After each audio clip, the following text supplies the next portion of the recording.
Good morning or afternoon, not sure, not feeling very well. Today I'm just going to review this Lindsey Hutchinson book called The Orphan Girl, which is, it's a bit of a roller coaster, my goodness. The things that don't happen to Lily are not worth happening.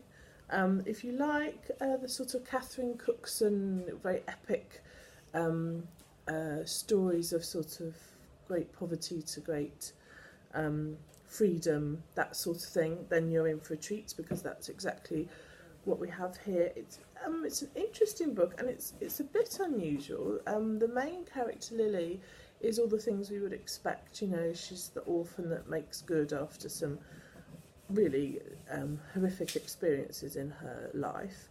And so there is that happy ending of sorts, but as on the whole, I would say for me, there was a little bit too much of the awfulness and not quite enough of the happy, and that's just a very personal balancing act, isn't it, as to how we as individuals feel about them. So for me, it was, sorry, toddler, for me it was a little bit too depressing, essentially. I liked the story, and I liked how Lily kept kind of bouncing back, but I felt the things that happened to her were just a bit too much, and to those around her, so it wasn't just her life that seemed particularly grim. And as I say, although everyone bounced back, I did feel it was all just a bit too grim, really.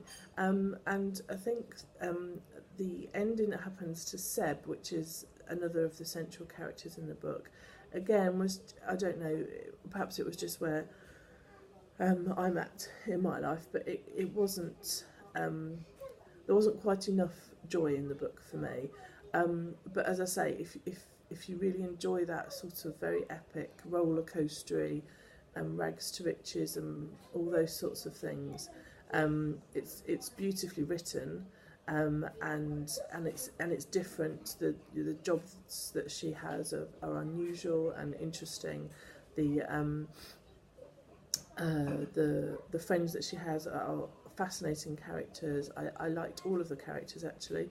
I would quite like a few spin-off books, Lindsay, if you're listening, to hear more about the backstory of some of the other characters and the future, actually, of some of the other characters, because there's an awful lot in there. It's a big